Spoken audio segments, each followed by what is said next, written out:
think we're doing it. Nice. What's up, Twitch? We're back. YSD&D night. Oh my gosh! Just so you know, we like to give the illusion, if you will, of a true D&D game, which always starts half an hour late, no matter what. So welcome. We're just going to start completely over again. I was wearing a costume. I'm all sweaty now because the sound wasn't working. But now we're about to have our illustrious start to our campaign. So for all of those of you watching, we're going to start with our characters one more time. So, Alex, I'm going to give you a break because you've introduced your character like 8 times, and you've been such a wonderful trooper. So, what I'd like to do is see Austin. Who are you going to be playing in our campaign? I'm playing an upwardly mobile rat catcher named Pincus Wilmar Thibodeau, who hails from the town of Daggerford. He grew up outside of the town, sort of along the river. If you know anything about Daggerford, it's sort of it's a transit hub. There's a point where ships have to unload and put their cargo onto caravans, and the Thibodeau family served as rat catchers.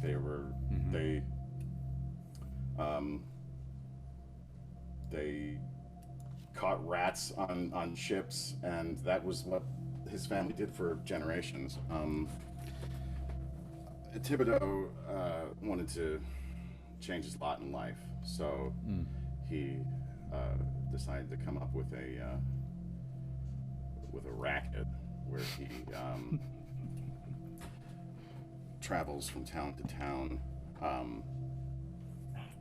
warning folks about imminent monster threats under the guise of a yokel.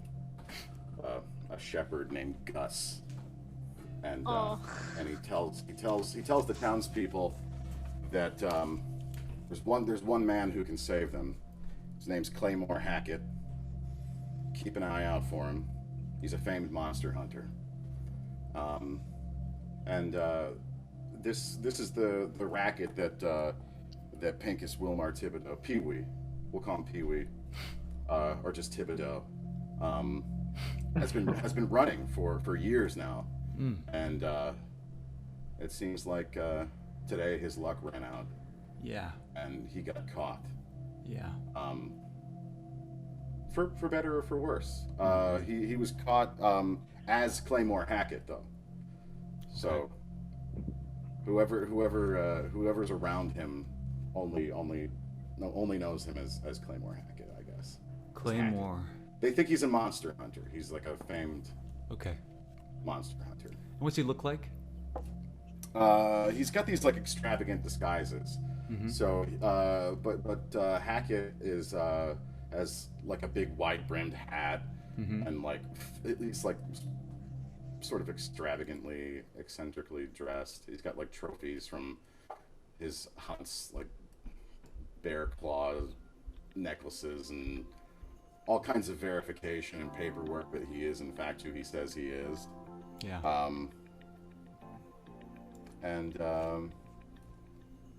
Yeah.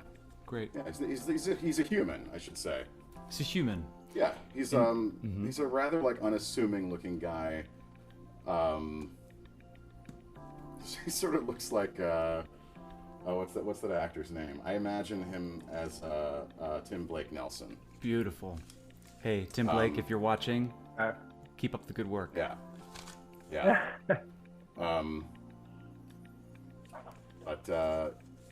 I think that's all I need to say about him now. All right, Claymore, Thibodeau, Gus. Yeah. Man. Pee-wee. Thank you so much. I look forward to meeting him. Yeah. Annalise, Aelvim. First of all, did I say their name right? Yes.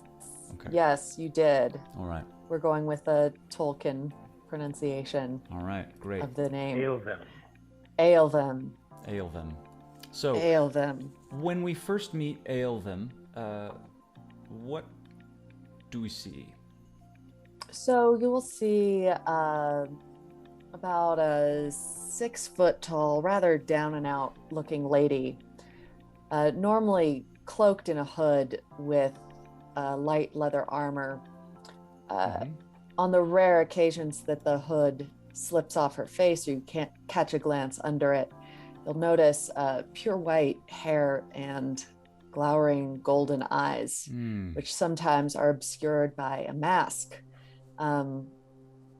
This one keeps to herself a lot, not a huge talker, tends to hang around on the outskirts of things. She's been in Daggerford for the last little bit. You know, she sort of wound her way there. A bunch of stuff happened that wasn't too happy. She's an Aasimar, I should say that, a scourge Aasimar. But never knew her parents. They were killed, murdered, doesn't really know, never knew them. And the priest of the Order of the Church of Kellamvor, a god of death, who helped usher them out of this life, took her in and helped raise her in this order. And after a while, make a long story short, a bunch of shit went down. This priest died, somewhat suspiciously. Uh-oh. I was branded a heretic. She was branded a heretic.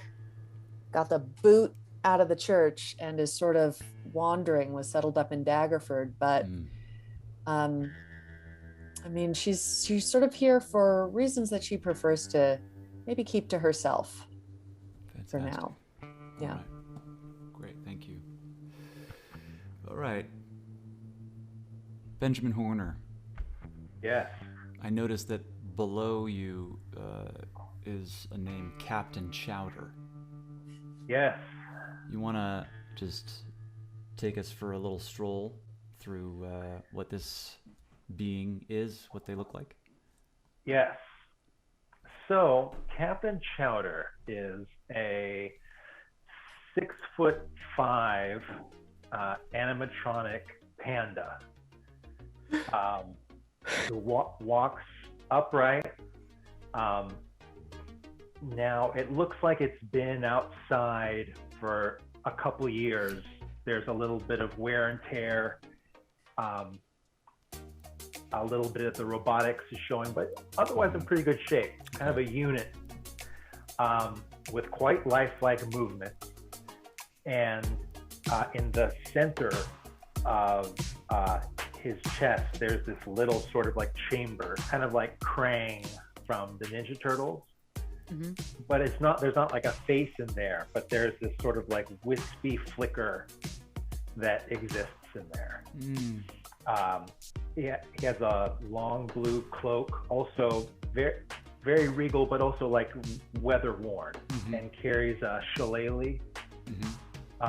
And on his shoulder is a toucan named Doo-Doo.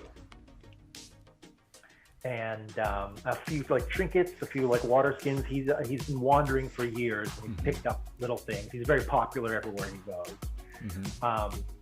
And then how he came to be, there was a toy maker named Stanley Booth, who lived in kind of far out from Daggerford, but a little town called Heavener, but you could call it Daggerford. And in this town, he had a toy shop, and magic was forbidden. But somewhere in his bloodline, there at some point intermingled some Sphinx blood, which gave the descendants a very powerful but sometimes unpredictable and kind of wild magic. And so he had to secretly practice his magic, and he used it in making toys. And he made these exquisite, beautiful toys. People traveled from miles and miles to this little shop in this little town at the amazing toys. But the word got out that he was practicing magic, and a militia of mage hunters in the town started meeting secretly to run him out. And these were the townspeople. These were people he had known for years, turning on him because he practiced magic. And one morning, as he was going to the shop with his dog Wally, he saw the mob of about 50 people strong running down the street saying, "Get him!" And he ran to his toy shop, and greeting the kids at Booth's Toys was Captain Chowder, an animatronic robot that he had built.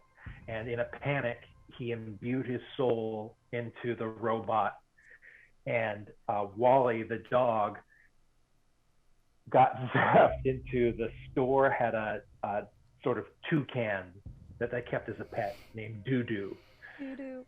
Doo-doo. And when he finally came to, Chowder realized months had passed. It had been about 5 months when he finally came to his Chowder, and his store was wrecked. And Doo-Doo flew on his shoulder, and he snuck out at night to try to find his house, to find his wife, Winifred, and his 5-year-old daughter, Lydia. And the house had been reduced to rubble. And so for about 3 years, he's been traveling, looking for any clues or signs of his family, and also a way to get out of the Panda body. That's Captain Chowder and Stanley Booth. All right, Cap. All right. Rooster. Hey. Hey. So I'm wondering about your character. How are you? I am not, because I now feel very comfortable with all of your character details. But I don't think our audience is ready. But I don't care. So I'd like you to tell them what Rooster looks like. Hey, I do it all for an audience, you know? What? So Rooster is a green Dragonborn Barbarian. Rooster is genderless and comes in at about 7.5 feet, 8 when wearing Rooster's battle boots. A very large Dragonborn. Wow. Rooster has a great thirst for hunting down and murdering barbarians from the clan that Rooster used to be a part of. Mm-hmm. Rooster had to do many things that will come to light later that Rooster now is trying to atone for. Mm-hmm. Rooster has a spiritual side, which you wouldn't think in this warrior body. Rooster has sort of, well, you'll see Rooster's eyes later, but Rooster is hiding a deep secret that usually draws people to Rooster. And Rooster also has great cloaks and coats and barbarian, you know, almost Viking wear, as we modern humans would think about it. And that Rooster is always wearing these things indoors because Rooster is cold-blooded. So it doesn't matter if Rooster doesn't sweat. Rooster doesn't sweat. Rooster doesn't sweat. Rooster comes from Bryn Shander. Bryn Shander, way up north. Anybody who tuned in last week, we were hanging out in the spine of the world that is within our fantastical world setting that we find ourselves, Faerun, the very, very tippy top, the north. Very, very cold, filled with snow, filled with a lot of these folks that the game refers to as barbarians. Folks themselves refer to these people in the world as barbarians, and the barbarians themselves refer to themselves as a lot of different things. But we shall learn more about Rooster and all of these characters as we continue. Can I add one thing? Please, yes. About Goose? Goose? We gotta Who talk is about Goose. Goose is Rooster's companion, but not who's a wolf. Mm-hmm. Rooster calls the wolf Goose. Hold on. Rooster is a dragon. So Rooster's dragon. Goose is a wolf. Goose is a wolf. But Rooster does not control Goose. No. Goose is basically just a buddy that does what the buddy wants to do. Yeah, but has been following you for a little while. Yeah. Yeah. Yeah, has been hanging around, and there seems to be some kind of kinship there. Yeah, but Rooster's not good. Rooster doesn't have friends. Rooster doesn't have time for friends. Rooster is hunting. And is Rooster's pronoun rooster? Rooster's pronoun is rooster. Great. Okay. Oh yeah. Nice. All right, great. Okay, Rooster. So, I would like to introduce John Doherty as well in the lower, right part of the stream, and John's going to be taking the roles of many of the NPCs, and you can look forward to him very, very soon. Yeah, the one thing I will say is that I will give all of my characters little to no forethought and make wildly unspecific and broad vocal choices. So that much I can promise you. I think the thing that we're really trying to put forward here is that we are bringing the top of top shelf training from the Yale School of Drama, which we are now in the Yale School of Dragons. So look forward to specificity, keeping the ball in the air, and listening. Okay. Don't forget volume. Oh, and just being volume. Loud and reaching the back of this weird meta internet house. So if you can't hear us, be sure to tell us in chat. We're definitely watching. Okay. So now I want to start playing this game. Are there any questions from any of the players before we get started? Is the dice roller thing working? Are you like logged into the campaign?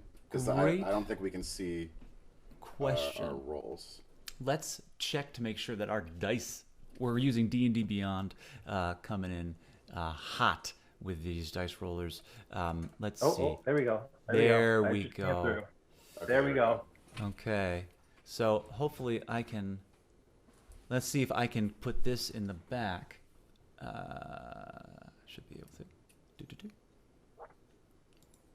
You guys mind doing a couple rolls? Yeah. That's coming through. Okay. Hey, 16. Okay. How about animal handling? Why not? Ooh. Yeah. Is it coming? Is it coming through? We think it's coming through. I got a 5. Look at all that. You tell me. I got a 5. So Nice. Thank you. Bruce. Thank you. Bruce. They come to me. They come They to me. come.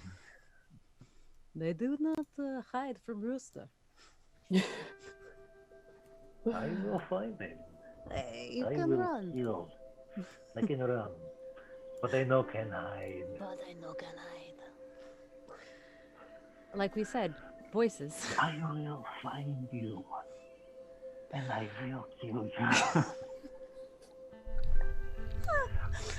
Wait, are we streaming? yeah, we are. I'm pretty sure my mom's watching. Yeah. I think my mom's watching too. Can we just say, Mom's? Shout out to Mom. Miss Chamberlain. Yeah. Chamberlain. Hey, Sorry. yeah. Miss Chamberlain. I miss Chamberlain. Hi, Miss Chamberlain. Henriksen. Hi, Miss Yeah. Hendrickson. Hey guys, smash that subscribe button and Hit that subscribe button. thumbs up. Like and subscribe, Second, yeah. y'all. Okay. Shall we play? Shall we play? Yes. Oh, do we know each other? Okay. I will. All will come clear. Okay.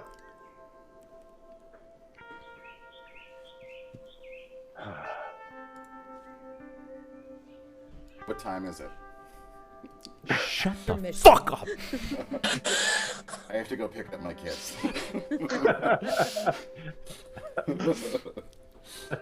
Okay. Shit. Wow. All of the bad guys just got a lot more hit points. All right. Why is that up? Who knows? I don't know.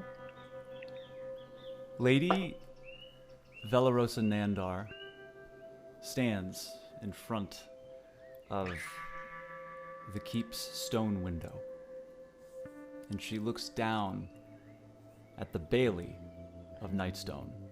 Nightstone is a settlement in the Sword Coast that is a Motte and Bailey settlement.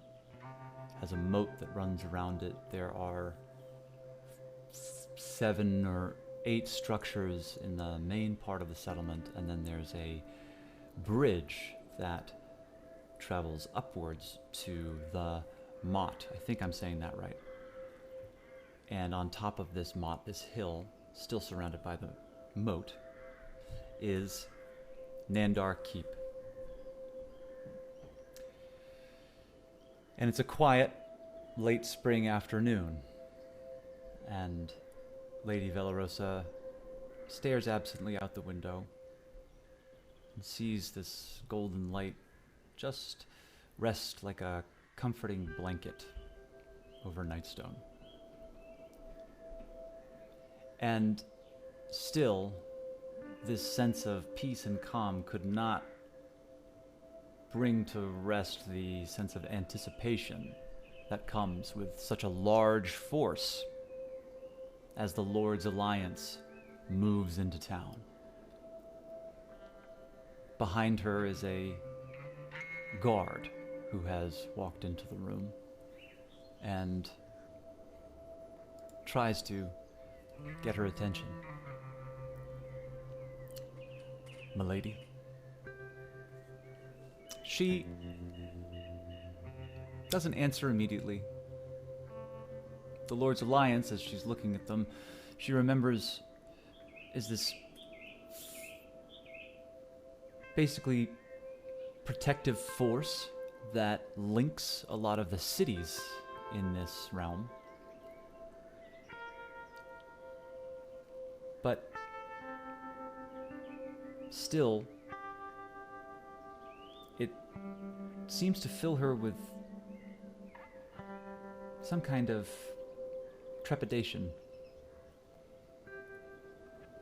Milady? Asked the guard again. The guard remained at attention. The lady doesn't move. The guard thinks to herself, I'll just repeat myself a little bit louder next time. But Lady Nandar's gaze just remained on the white tabards and the orange sashes of the Lord's Alliance. This uniform gave a uniformity to the wide variety of folk who had come to defend the realm from the next great danger. Great dangers, she thinks. Great dangers lurk in the smallest of things. They are missed by armies. What of his full closet? What of his untouched boots? Still muddy, standing loose at attention in the kitchen where he was brought to die. She turns, sees the guard for the first time. What reason have they given us for their arrival? And how long do they intend to stay? Asked Velarosa. The guard, surprised, answers, They have brought adventurers, milady, hopefully to join with us in the fight against the most recent dangers. They ask that you would give them audience when time allows. Lady Velarosa nods, turns back to the window, her fingers touching the stone, remembering her husband. Now, we find ourselves in Nandar Keep.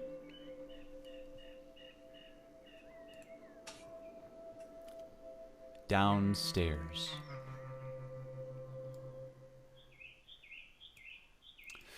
All of you had been spending time for various reasons in and around the area of Nightstone.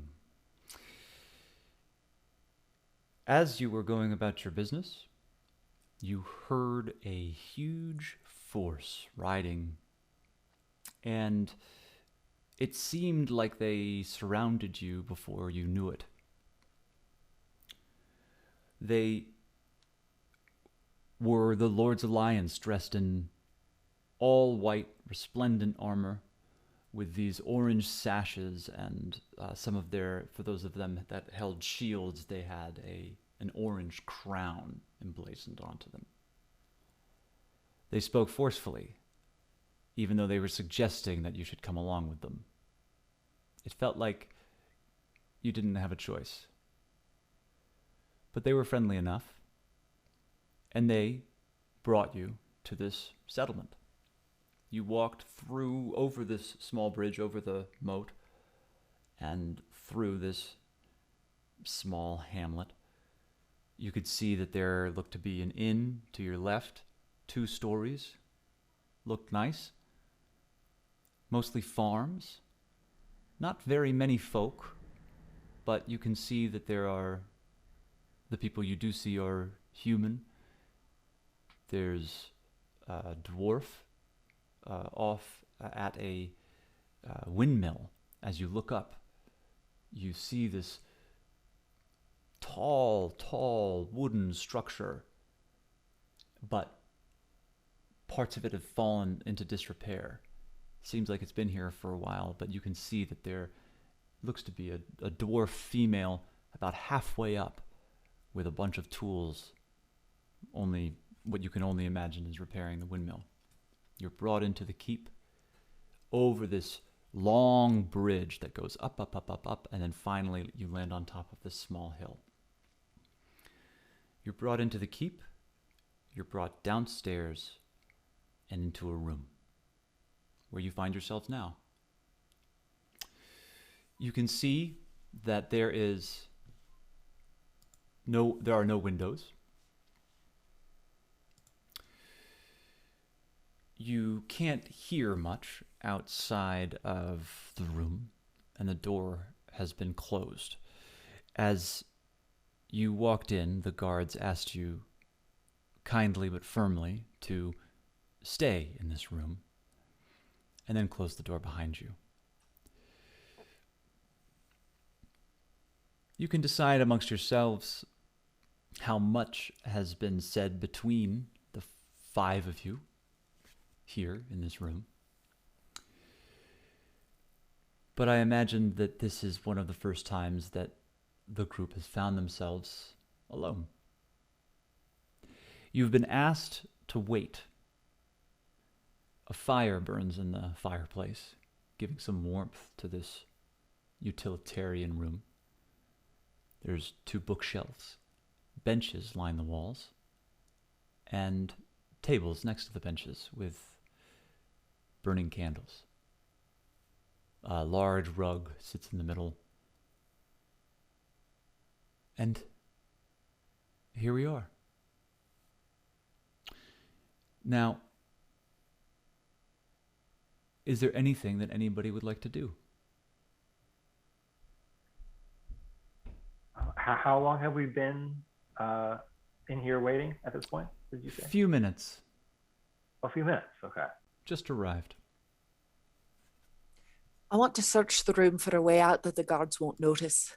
Okay. The guards are not in the room, so you can choose whether you want to do it in a way that the other folk will not notice, or you can do it fairly obviously. Oh, I'm sorry. I mean, I presume that if I went out the door, the guards would notice. Correct. I want to know if there's another way out the room that the guards might not notice my exiting from. So, why don't you go ahead and make our first roll of the campaign and give me your choice. You can either do a quick gut check and make a perception check, or you can make an investigation check, which would involve a few minutes of looking around under things, behind things. A perception check is less discernible to the other people in the room. An investigation check, it would be pretty obvious to the other folk in the room what you're doing. The guards are not in the room. They are outside, at least. That's what you believe. Gonna go for a perception check. Great. Make a perception check, All right. please. 10. Plus a 1 11. brings it to an 11. You look around. You notice that there are paintings on the walls. And your eye goes to the frames. And any kind of markings that might be left from fingers moving things. Nothing. You don't see anything. But you do notice the paintings, and there is a painting in between the two bookshelves of two humans, older, a man and a woman. And they are standing before what looks to be the construction of what you can only assume is the keep where you stand now. No way out, though, unfortunately. Anybody else? I've taken out of my a little pouch from my belt this little thing that folds out, and it's a little boomerang, and I'm just kind of idly tossing it out for Dudu, for the toucan, just flying around and catching the boomerang and bringing it back, and just kind of playing with the toucan. The rest of you can decide how you feel about the fact that you're in the room with a very large panda. This is some kind of, I don't know, machine? Person? I'll say this. The type of folk that Ben is playing as Captain Chowder is exceedingly rare. It's a crazy world that you live in, so maybe there are a few of you that say that there's nothing that can surprise you. But I would say, and I would offer, that the presence of Captain Chowder might be new for some folks. Can I also say this? I've also been like the past 3 years I've been traveling up, trying to get to as many like little villages and towns as I can, and I tend to get pretty popular. So they still definitely may not have heard of me, but there may be some just sort of like heard tell of Captain Chowder. So let's go ahead and have Rooster and Thibodeau and Aelvem make history checks. Nice. And Captain Chowder, go ahead and make a charisma check. Straight charisma. Let's just see how vastly charismatic, Captain Chowder, you have been.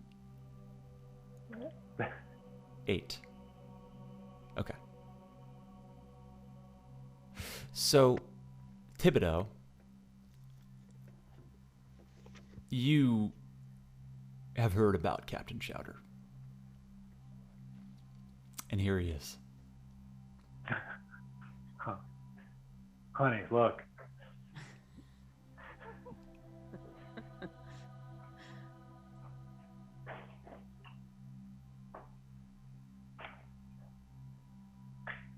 Oh, What's happening? Austin, What happened? are you saying something? Can you hear me? Now we can. There we go. I saw some great acting there. I'm not doing it again. Great, awesome. So we're Okay. just gonna leave that up to. I say, well. Captain Chowder. Oh, Can't believe I'm finally laying eyes on you. hello, kids. I'm Captain Chowder. And I walk up close to him and I take a real close look in his eyes. I say, you're not fooling anybody. Why don't you take that thing off and let me get a look at your mug? I raise up my arm where there's a little exposed wiring and say, I'm the real deal, friend. And I go, oh, just a moment. And I go back into the pouch and I take out a little, whatever the equivalent of like a Hostess cupcake. like a little pack of that. I bring out one of those and like an ice cold little box of milk. And here you are, friend. And hand it to Thibodeau. I take the cupcake and I take the milk. And I just scoff and go back over into the corner that I was in. It is at this moment Rooster stands, walks over to Thibodeau, takes the cookie, eats it, Oh, shit. crushes the milk into her mouth, tosses in the fireplace, and says, "I was sleeping," goes back and lays back. Help yourself. Ale I them. say, Mhm. oh, well, that wasn't very nice. There's plenty for everyone. Rooster catches the boomerang and breaks it in two.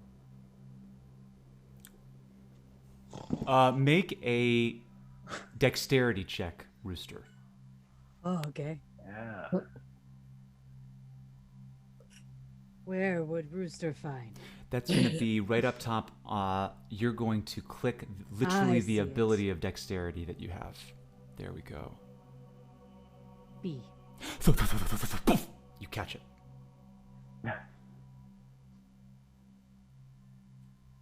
And I break it. Because we have no time for toys. We must rest before the next challenge comes. You cannot trust these humans. There's a knock on the door.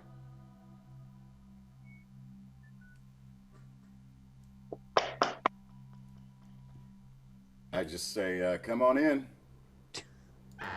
We're waiting on you. A door opens, and you see one of the guards who had brought you down. The guard is a late 50s human male with a scar across his face that still doesn't do anything to dissuade the warmth that comes through his eyes as he comes in to check to see if everything's all right. All right, guys, just coming down to check, make sure everything's good, get y'all set up here. Just again, want to apologize for the abruptness, but you know, the threat level is on red, so we just want to make sure that everyone's safe. Get you below ground, get you underground where you're nice and safe.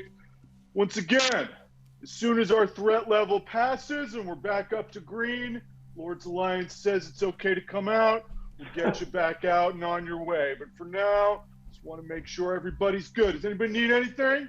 Does anybody need anything? Rooster would like to choke the non-player guard. Rooster moves forward to choke the non-player guard. I'm going to have you, Rooster, make a... this is going to be a grapple, so you're going to make a strength check. And John, go ahead and make a contested strength check to see if this goes down. Wait, can I catch this and kind of move to, whoa, easy fella. You, Captain Chowder moves up, and that's really good because Rooster has come in with this huge roar as as Rooster runs across, and I'm going to say, Sidiri, the guard, you are terrified. You back up, you're going through the door, and Captain Chowder, luckily at the last moment, comes in. And Captain Chowder, I'm going to have you do a strength check as well to see if you can stop Rooster's 22. And Ale them also wants to come in, not with some strength, but to speak a word or two of Draconic to Rooster, to try to calm Rooster down. Okay, so Rooster's going, and Rooster's right there. So I'm gonna say that now. I'm doing a strength check. You're gonna do. Yeah, you're running over, and you're gonna do a strength check against Rooster's 22. I'm gonna tie Rooster's 22. Fuck. I know. Oh, I can't beat that. Mm-hmm. I have a -1. Actually, so never mind the word in Draconic. At this moment, I want to cast. I step forward and, tearing the hood off my head, cast the Word of Radiance. Word of Radiance. Can you describe that spell? Can you read its description, please? I utter a divine word, and burning radiance erupts from me. Each creature of my choice that I can see within range. Actually, maybe no. This might be a little too intense. I don't think I want to cast this one. You finished. Now I'm. Each creature of your choice that you can see within range must succeed on a Constitution saving throw, or take 1d6 radiant damage. Oh. Go ahead. So, who are you aiming it at, Aelvin? You want to make a... Okay, good. The guard. The guard? Great. So, the guard needs to make a... I was too involved in picking some sick beats for our now battle that we find ourselves in. So, great. Love it. Now, can you just remind me what the save that this character has to make is? 1d6. 1d6. Oh, and it'll say an ability. Is it a dexterity save? Oh. Constitution. Constitution. Okay. Let's see. They rolled a 17, so they save. Does the spell have anything that says they take half damage by any chance? It does not. Okay, so can you just describe what it looks like when Aelvin casts Word of Radiance in the room? The entire room is filled with a blinding light that throws everyone back to the corners of the room.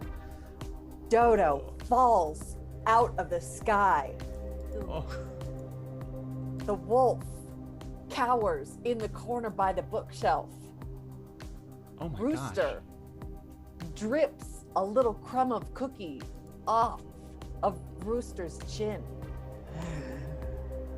Silence descends. We are left in the quietude as the light diminishes. Whoa, the guard just manages to get out of the way of this spell and begins calling for help.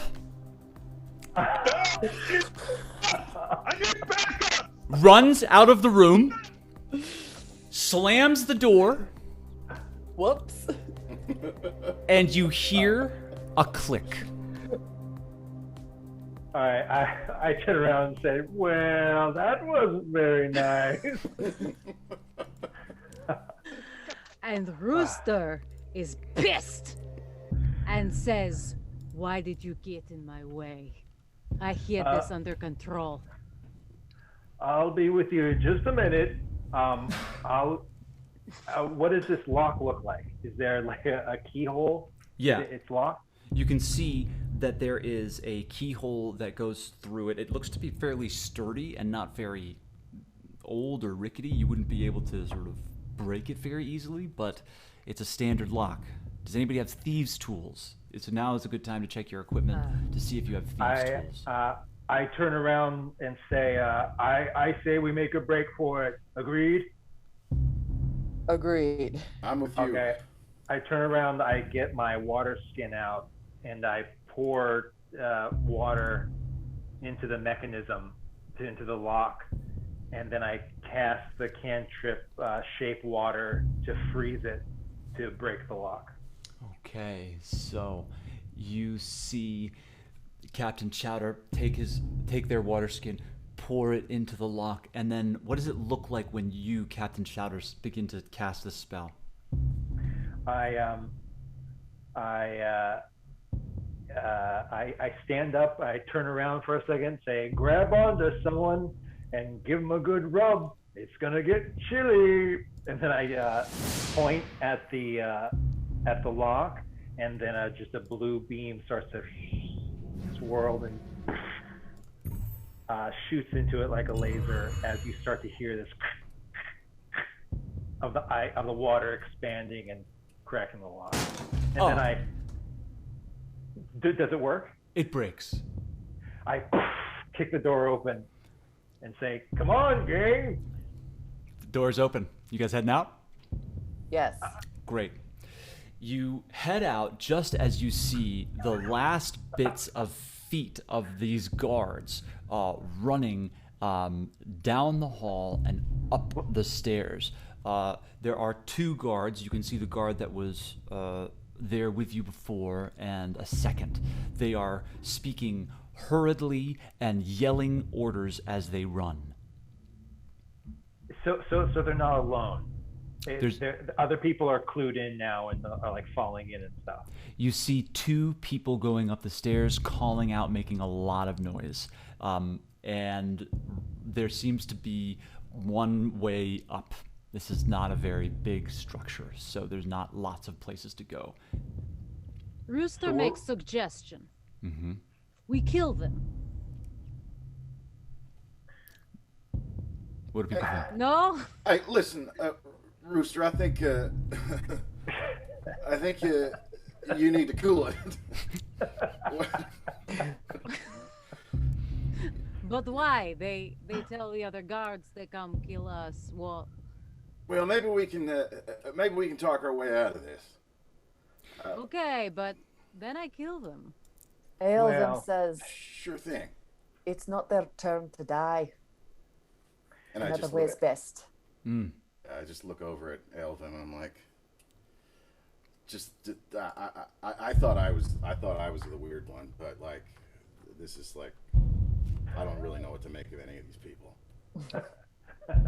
And I say, to me, you are a weird one. You, as you guys are arguing, discussing, you start to hear these huge sounds. And it's this huge, these booms that seem to be shaking the walls around you. You can see that there is now dust in the air that has been released from the walls. And it seems like they're coming closer. At first you think, could those be footsteps? No, they're just these gargantuan thunderous crashes that seem to be coming from up the stairs.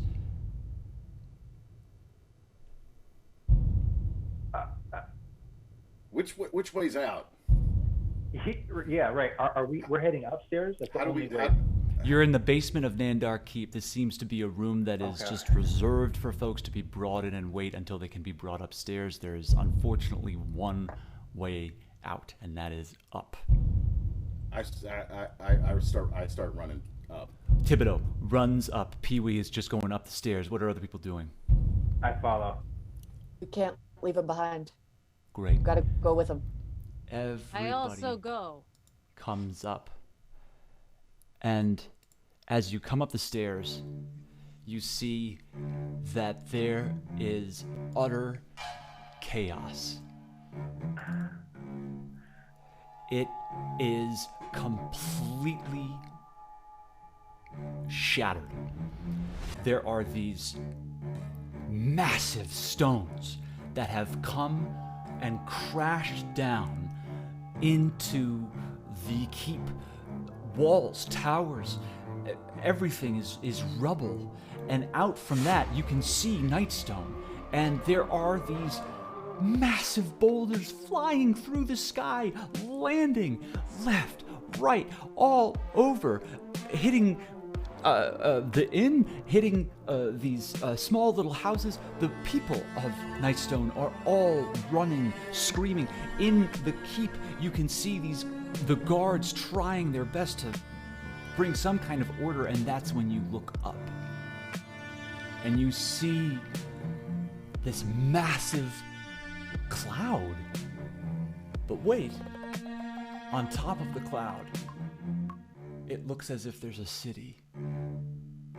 And these boulders are raining down on Nightstone. Oh. If you stay up here, I'm going to have to make everybody make a dexterity check.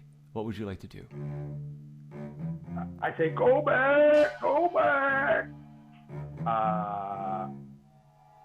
And I head back down to the basement. That feels like Captain Chowder runs back downstairs. You can see that there are guards, if you can see the map, over here by the big stone that seem to be very, very concerned about what is underneath that stone. There are the 2 guards that were outside of your room pacing around the sides, not really seeming like they have any idea of what to do, and then another 2 are just putting their whole bodies into this stone in the upper part of the map, pushing it as hard as they can, trying to move it. What are other people doing?